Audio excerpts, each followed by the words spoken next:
Coucou les amis, c'est Sandy de la chaîne Nappy and Fancy. Donc aujourd'hui je suis ravie de vous retrouver pour une nouvelle vidéo. Ça sera une vidéo blabla comme d'habitude, pas de vidéo cheveux pour l'instant. Que je suis en train de tester pas mal de petites choses et j'aimerais plutôt les tester vraiment en profondeur avant de vous en parler réellement. Donc du coup aujourd'hui je vais juste vous parler du salon Boucle d'Ébène qui a eu lieu le week-end dernier. Donc c'est un salon qui se déroule sur 2 jours, donc c'était samedi et dimanche. C'était surtout centré sur les accessoires, vêtements, accessoires genre boucles d'oreilles. Vous avez aussi beaucoup de produits pour les cheveux, donc toutes ces marques on retrouve dans les magasins pour nous. Quand je dis pour nous, je dirais pas pour nous spécialement, mais c'est vrai que c'est un salon qui est, je dirais, un peu communautaire. J'aime pas trop employer le mot communautaire. Je sais que je vais me perdre dans mon explication et que ça va pas plaire à tout le monde. Mais c'est vrai que moi, je vis dans un monde de bisounours et j'aimerais qu'on puisse tous aller dans le même salon, par exemple ce salon-ci, et que les personnes ayant les cheveux défrisés, les personnes ayant les cheveux très lisses, les caucasiennes, et nous aussi, nous, peuple noir, que nous puissions tous cohabiter. Mais bon, bref, on va pas épiloguer sur ce sujet, ce n'est pas la question. Donc, le salon Boucle d'Ébène, c'est un salon qui se déroule sur 2 jours où en fait vous pouvez retrouver tous les produits cosmétiques et tout ce qui est accessoires, vêtements et tout, fait par en fait des entrepreneurs locaux. Quand je dis locaux, ça veut dire que ce sera des personnes qui viennent de France, par exemple, qui ont leur entreprise en France ou notamment en Afrique. Vous avez aussi, il y avait, je crois, quelques entreprises qui venaient des Antilles, mais très très peu. Donc voilà. Donc à ce salon, en fait, en plus d'avoir plein de stands où vous allez pouvoir acheter, découvrir et acheter des entrepreneurs locaux qui font des accessoires beauté, qui font des produits beauté, des soins pour la peau, des produits pour les cheveux. Je me suis acheté ça aussi là-bas, donc vous retrouvez des choses comme ça. Vous pouvez aussi participer à des conférences. Donc il y avait plus sur les 2 jours, toute la journée était un petit peu, comment dire, balancée par des conférences. Vous aviez, il me semble, 4 salles si je ne me trompe pas, mais je ne suis pas très sûre. Où en fait, toutes les 45 minutes à peu près, vous aviez le choix de conférences. Donc du coup, moi j'ai gagné ma place grâce à une blogueuse que je mettrai son nom quelque part par là en fait, qui a fait un concours et qui donnait la possibilité à 2 personnes de pouvoir venir à ce salon. Donc du coup, j'ai été sélectionnée pour venir au salon et moi j'ai choisi de venir le dimanche. Donc le dimanche, le samedi, il y avait pas mal j'étais plus centrée sur les conférences. Donc le samedi, il y avait pas mal de choses qui m'intéressaient, mais c'est vrai que le dimanche, les sujets étaient beaucoup plus parlants pour moi. Et donc du coup, j'y suis allée le dimanche après-midi avec mon copain après avoir fait un périple dans les transports. Et oui, en France, en 2017, quand il fait trop chaud, parce qu'il fait trop chaud ici, les transports ont du mal à circuler. J'ai encore beaucoup de mal avec ça. Donc je ne sais pas ce que la RATP et la SNCF font, mais franchement, je sais pas. Je sais pas, on est en 2017, on n'est pas en l'an 1900 quelque chose. À un moment donné, voilà quoi. Bref, encore une fois, c'est pas le sujet de la conversation. J'en ai raté une parce que à cause des transports. Donc du coup, j'ai pu faire la deuxième qui était normalement à 14h30, mais qui heureusement pour moi avait été repoussée à 15h parce qu'ils avaient eu des petits retards. Et en fait, c'était une conférence sur l'histoire des marques françaises en fait. Et vous aviez 3 intervenants. Vous aviez la créatrice de la marque Les Secrets de Loli. On avait aussi, donc c'est pas le créateur, mais c'est le fils le fils ou le petit-fils, non, je crois que c'est le fils de la créatrice de la marque Activilong Paris, que tout le monde connaît. Voilà, c'est C'est eux qui ont fait Miss Antilles aussi, que c'est une marque qu'on utilisait beaucoup aux Antilles avant, mais qui maintenant c'est un petit peu, on n'en entend plus beaucoup parler et tout ça. Mais voilà, donc il y avait lui qui représentait la marque Activilong, puisque c'est une marque française. Et vous aviez aussi une femme qui s'appelle Sandrine, si je me rappelle bien, j'espère que je ne me trompe pas, qui en fait était, que je ne connaissais pas du tout et qui a créé la marque Calia Naturel. Donc j'ai gardé le petit prospectus, parce que du coup j'ai acheté 2 produits chez elle. Donc voilà, la marque Calia Naturel. Donc voilà, ce sont 3 marques. 3 marques de, je dirais pas de niveau différent, mais c'est plus dans le sens où de notoriété différente, puisque Activilong est déjà ancré dans la culture du cheveu depuis des années, ça fait des années qu'ils existent. Les secrets de Loli, ça fait pas aussi longtemps qu'Activilong, mais ils sont déjà très très connus. Et Calia Naturel, je crois que ça fait pas si longtemps que ça. Je crois que ça doit faire 2 ans si je me rappelle bien, mais comme je suis pas sûre, je vous mettrai quand même tous les liens en barre d'infos, comme ça vous pourrez aller checker et tout. Donc du coup, ils étaient là pour nous parler de leur entreprise, de la création de leur entreprise. Voilà, en tant que marque française, voilà, de nous expliquer comment ça se passe, comment ils ont ressenti les choses, comment ils ont vécu les choses par rapport aux réseaux sociaux et tout. Et ce qui était vraiment intéressant, c'est qu'il y avait une autre dame, je ne pourrais pas vous dire son nom, en fait, qui était là pour animer un petit peu le dialogue. Donc elle les a présentés, elle leur posait des questions que nous, le public, on se posait. En fait, elle animait vraiment les trucs. Donc par exemple, quand l'un des représentants répondait à une question, elle rebondissait pour vraiment que chaque représentant ait le même temps de parole, qui nous explique à chacun leur histoire et tout. Et je dois avouer que j'ai vraiment trouvé la conférence très très intéressante. Surtout avec Sandrine de la marque Calia Naturel et la créatrice des Secrets de Loli. Parce que du coup, on sentait la passion dans leur histoire. C'est des jeunes chefs d'entreprise. On sent que ce sont des jeunes... C'est des chefs d'entreprise, je dirais pas jeunes, puisque pour les Secrets de Loli, c'est pas si jeune que ça. Mais ce sont des femmes de chez nous, de la France, qui en fait se sont lancées, qui n'ont pas eu, même si je pense qu'elles ont eu peur, mais qui se sont lancées et qui, quand elles nous expliquaient leur histoire, moi personnellement, j'ai senti l'amour du projet, j'ai senti l'amour, le fait que ça soit leur bébé, le fait que, peut-être que je vis encore dans un monde de bisounours, mais j'ai pas senti que c'était juste voilà, je veux de l'argent, donc voilà, je me suis mis à mon compte, j'ai lancé des produits, et puis voilà, non, tu sens qu'il y avait vraiment un but derrière tout ça. Tu sens vraiment qu'elles avaient un objectif, qu'elles voulaient faire partager leur passion, qu'elles voulaient aider les femmes comme nous. Et ça, en fait, pendant la conférence, pour moi, ça a été juste wow, quoi.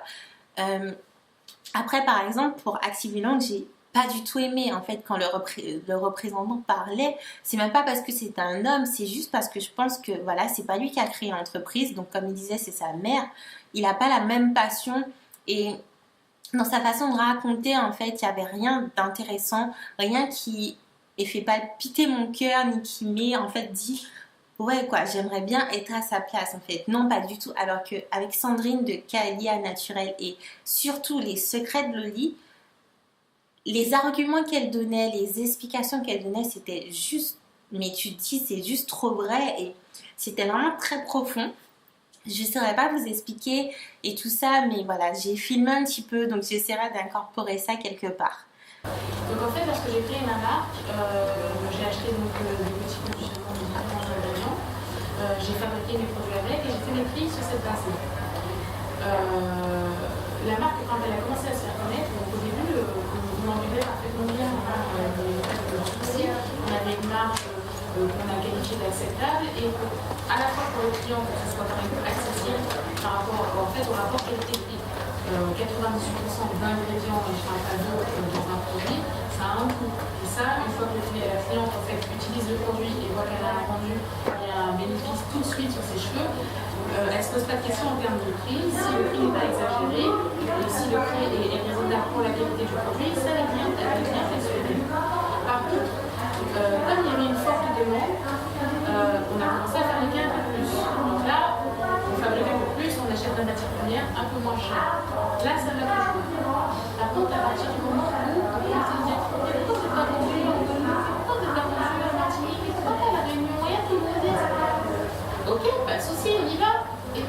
interviewé, il me dit mais comment je vais faire en fait pour rajouter un intermédiaire qui lui doit faire son prix et moi les factures que je dois payer, mes employés et mon développement en fait de marque que je dois continuer.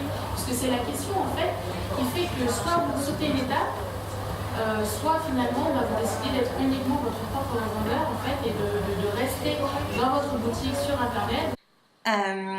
Donc en fait voilà, donc vous avez ces 3 marques là, ça durait 45 minutes en général chaque conférence. Moi j'ai trouvé que c'était un peu court dans le sens où on n'avait pas vraiment le temps de...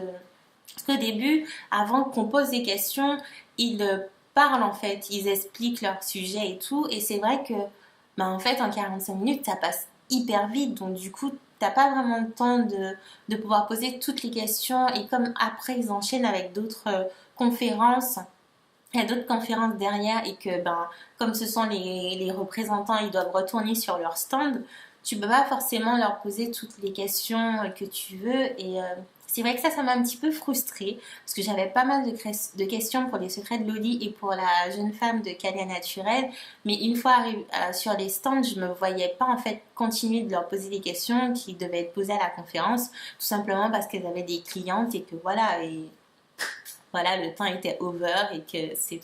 Mais vraiment, en tout cas, les sujets des conférences étaient très bien.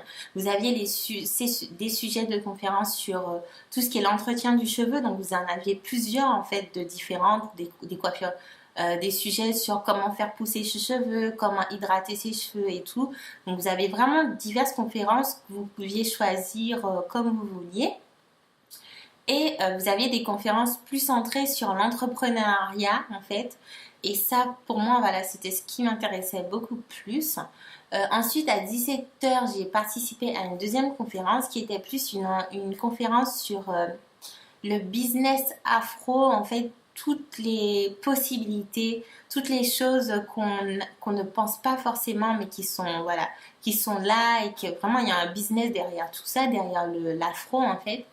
Et on avait 2 personnes qui avaient créé une plateforme, donc une qui avait créé, un garçon qui est l'un des créateurs de la plateforme qui permet de mettre en contact des particuliers avec des coiffeurs dans le domaine naturel, cheveux afro et tout ça.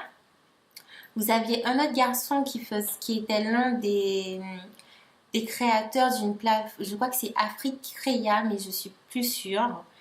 Et du coup, voilà, c'est une plateforme en fait qui permet aux particuliers d'entrer en contact avec plein En fait, ce serait l'équivalent d'Etsy. Donc, vous avez ça, et vous aviez aussi une jeune fille qui, elle, est consultante et en fait propose du service. Donc, c'est-à-dire que par exemple, pour les personnes qui souhaitent se lancer monter leur entreprise, donc les aides de A à Z, les aides de A à Z en fait à monter leur entreprise. C'est une sorte de soutien aussi, et voilà, dans ce sens-là.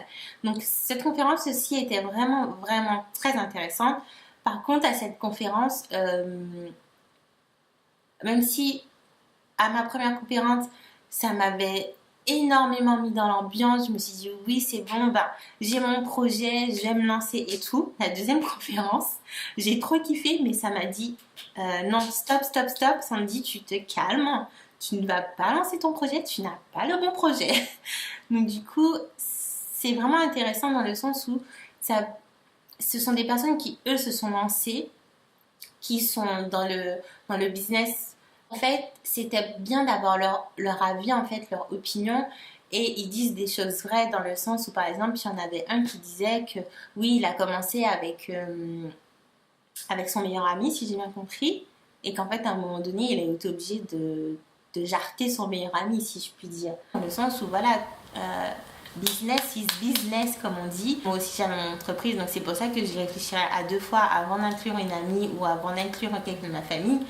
Parce que du coup, malheureusement, ça ne fonctionne pas.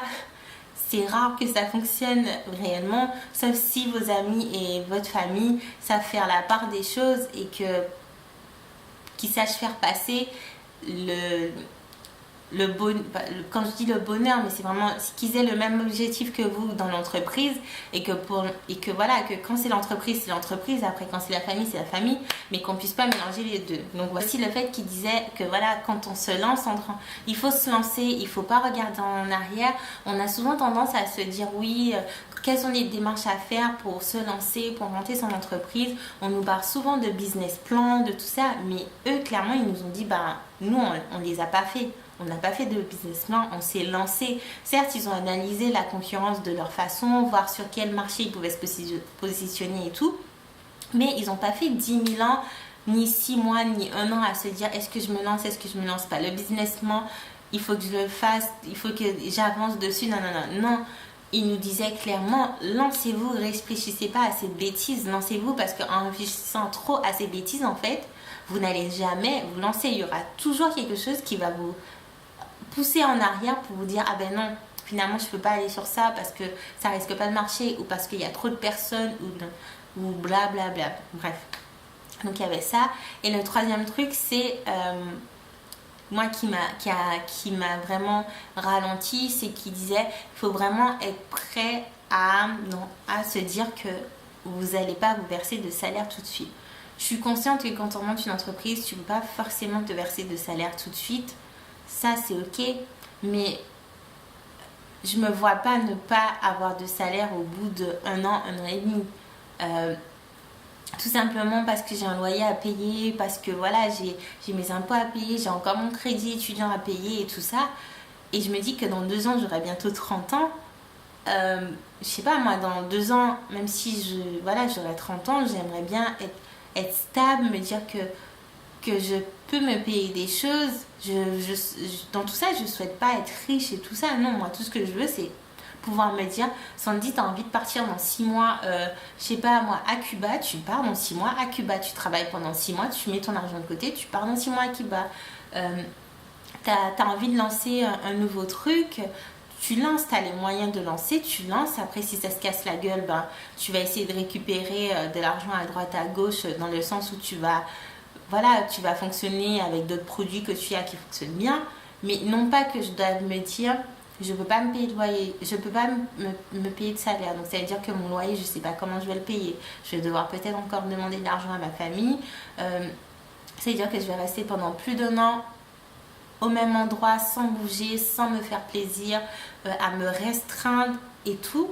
En fait, ça fait réfléchir et ça vous fait vous demander est-ce que vous avez vraiment envie de faire ça en fait? Est-ce que vous avez vraiment envie de faire face à cette situation où vous pouvez soit être des jours à un niveau excellent en vous disant ça fonctionne, vous avez le bon projet, vous avez le bon truc, et être à des jours où en fait tout se casse la gueule et où vous ne savez pas comment vous pouvez vous relever et tout ça. Donc voilà, c'est vraiment des choses qu'ils nous ont dit, qui m'ont interpellée et qui, je pense, ont interpellé pas mal de personnes dans l'assistance en fait. Surtout que il y avait pas mal de personnes qui disaient qu'ils voulaient monter des projets. Moi, je trouve ça excellent qu'on soit dans un siècle, qu'on soit dans cette période où les gens n'ont pas peur de se lancer, où ils veulent chacun être leur propre patron. Et moi, je comprends tout à fait dans le sens où moi, j'en ai marre de travailler pour des gens en fait qui, sous prétexte que ils vous payent entre guillemets un salaire que vous méritez, puisque vous travaillez, en général on ne travaille pas pour rien, il faut se le dire, parce qu'on a tous des choses à payer, on a tous envie de se faire plaisir, on a des familles à nourrir pour certains, des personnes, nos parents ou nos grands-parents à s'occuper pour d'autres. Donc voilà, si tu travailles, tout travail mérite salaire. Moi c'est comme ça que je vois les choses.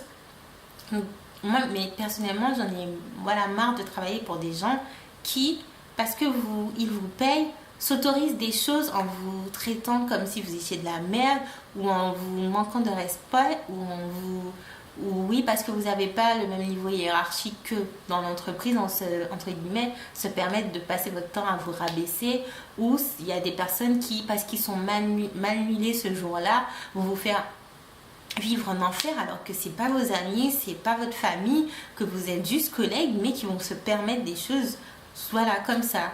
Là je trouve qu'on est trop dans un système au boulot où en fait les gens se permettent des choses et n'ont aucune considération même pour les plus petits travails quoi.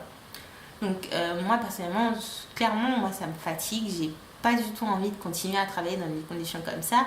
Et ce qui me peine, c'est de me dire qu'en fait, j'ai que 28 ans et que je pense comme ça. Alors que nos parents, ils ont duré ça pendant des années.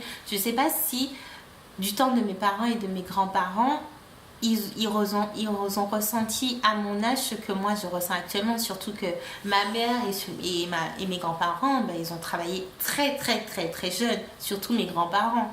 Donc je sais pas si à mon âge, ils ont ressenti ce poids et cette pression du travail. Je ne saurais pas leur dire, il faudrait que je leur demande. Et donc du coup, mais je trouve ça tellement malheureux de me dire qu'à 28 ans, j'ai déjà envie d'arrêter de travailler, j'ai déjà envie de changer de boulot ou même, voire même de me mettre à mon compte parce que voilà, j'ai plus envie d'avoir cette pression des gens. Je préfère travailler 7 jours sur 7, 24 heures sur 24 pour moi, pour me payer un salaire, pour voilà, être à mes frais, plutôt que de subir, plutôt que de me dire, bon ben j'aurai un travail fixe, certes, des heures fixes, des week-ends où je pourrais m'amuser, mais par contre, je dois subir les pressions du boulot, je dois subir la pression des transports, je dois subir le fait que certaines personnes ne se sentent pas bien dans leur vie et que du coup ils vont vous en faire baser toute la journée dans le boulot, ou le fait que voilà, juste parce que eux ils ont un grade supérieur aux autres ou aux vôtres, donc ils se permettent des choses.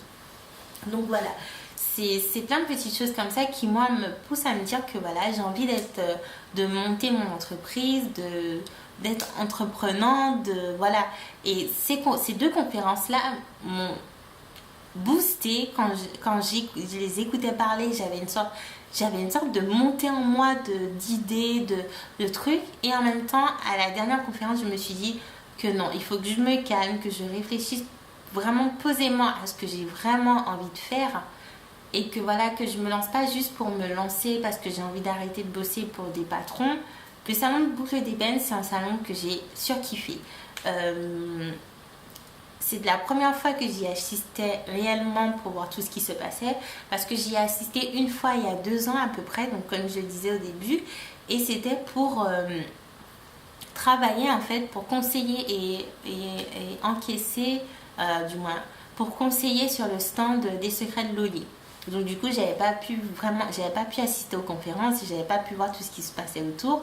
Et donc du coup, pour moi, ça a été vraiment, vraiment juste génial, surtout qu'il n'y avait pas trop de monde.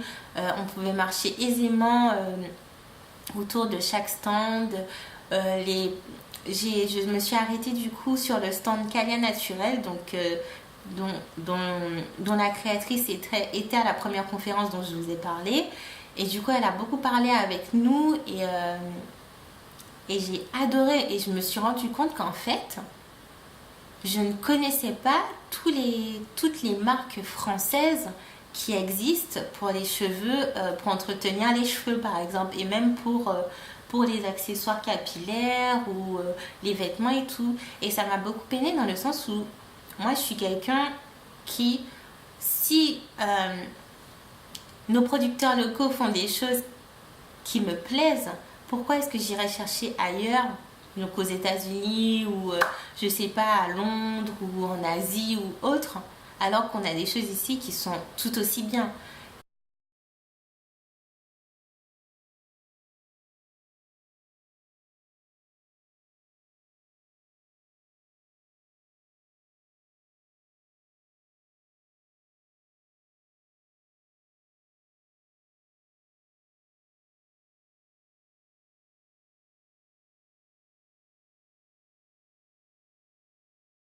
Et du coup, chez elle, je me suis acheté 2 produits. Je me suis acheté un après-shampoing et un gel que je suis en train de tester justement pour vous en parler. Et je me suis aussi acheté ça en fait qui vient de la marque Indira. Je ne sais pas si vous allez voir. Donc Indira de Paris. Donc elle fait des turbans et elle a appelé ça le turban pour les nuls. Donc vous avez plein de stands, vous avez des stands de vêtements, vous avez des stands de make-up, mais il n'y en avait pas beaucoup, il y en avait un tout petit peu, des stands de chaussures, d'accessoires, de maison, vous aviez, et tout ce qui est produit pour les soins de peau, donc Nuanciam par exemple, et les produits pour cheveux. Et voilà, et je me suis dit qu'en fait j'allais en fait, après avoir vu tous ces entrepreneurs français, je me suis dit que j'allais me pencher un peu plus sur la chose, dans le sens où voilà, on en a ici, donc pourquoi est-ce que j'irais à chaque fois essayer des produits qui viennent des États-Unis? Après, c'est vrai que moi, si j'ai tendance à essayer des produits qui viennent des États-Unis, c'est tout simplement parce que quand j'ai commencé à regarder des vidéos, ben, c'était des Américaines. Quand j'ai commencé à revenir au naturel et tout, ben, c'était aussi parce que voilà, je prenais mon inspiration du côté des États-Unis et que les filles, quand elles faisaient des soins et les produits dont elles parlaient, ben voilà, ça venait des États-Unis. Et c'est vrai qu'on a plus tendance moi j'ai plus tendance voilà, à me référer à elles, alors que c'est vrai qu'ici on a des youtubeurs. Ce qui me fait de la peine, c'est que je ne les connais pas. Je ne les connais pas en fait.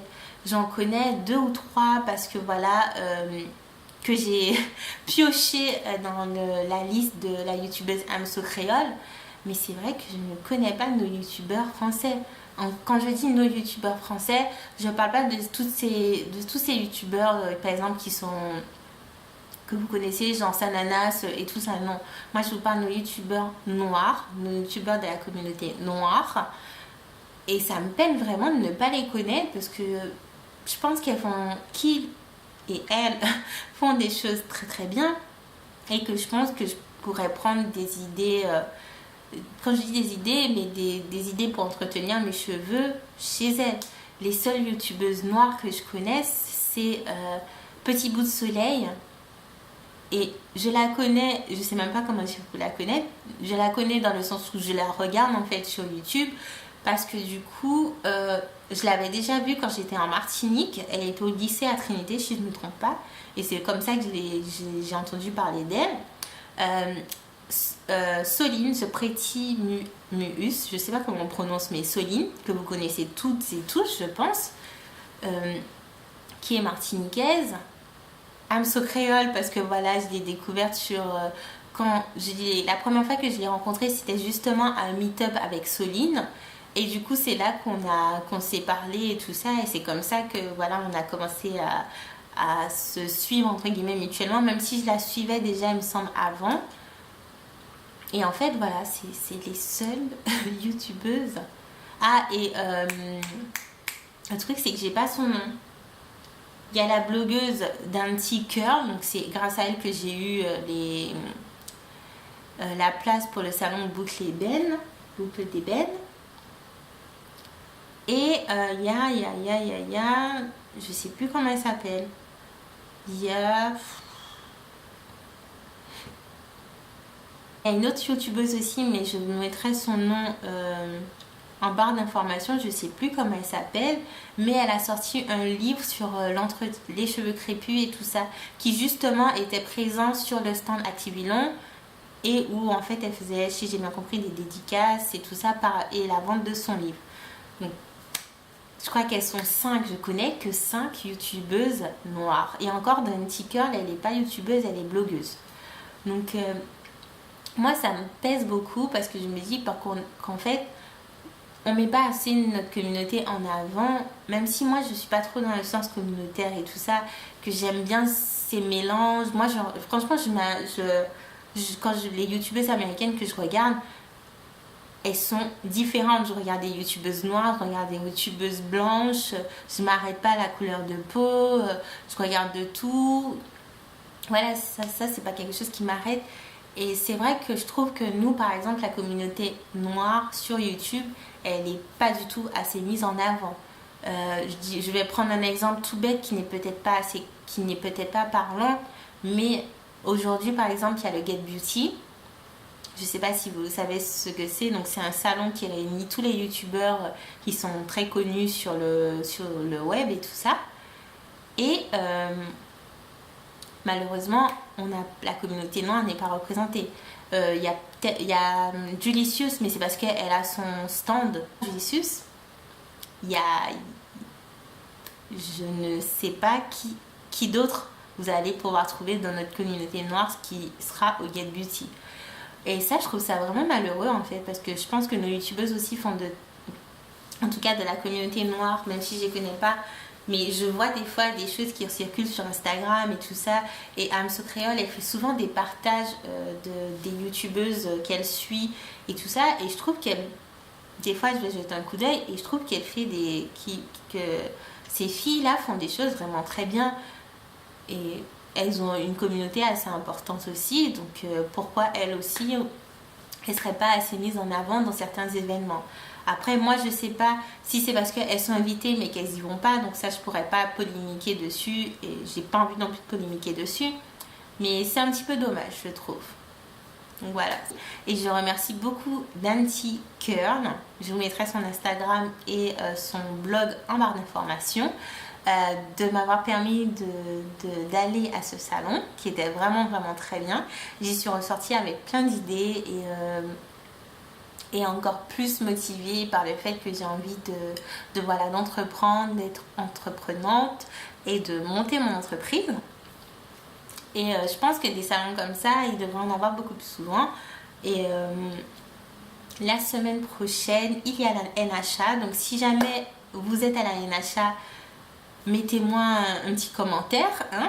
Le problème, c'est qu'à la NHA, il y a énormément de monde. Donc du coup, tu ne vois personne en fait parce qu'il y a trop de monde.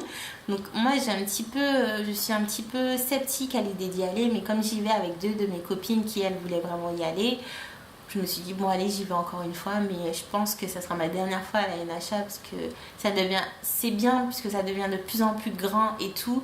Mais moi, j'aime pas les bains de foule et... t'as rien le temps de faire, t'as rien le temps de voir, il y a trop de monde et ça me saoule. Mais bon, bref. Donc voilà, je vous fais des bisous. J'espère que cette vidéo vous aura plu. Si vous avez l'occasion d'aller au salon bouclé d'ébène, donc je pense que ça sera l'année prochaine. Il me semble que c'est une par an, mais je suis pas sûre. Oui, l'année prochaine, n'hésitez pas à y aller parce que les conférences sont vraiment, vraiment géniaux. Et voilà, ça va vous inspirer, ça va vous donner du background, ça va vous donner des idées et toutes les idées sont bonnes à prendre et surtout avoir le retour de personnes qui ont déjà vécu une expérience que vous voulez forcer peut-être vivre, c'est toujours bien d'avoir plusieurs avis. Donc voilà, je vous fais des bisous et je vous dis à très bientôt pour une nouvelle vidéo. À ciao les amis.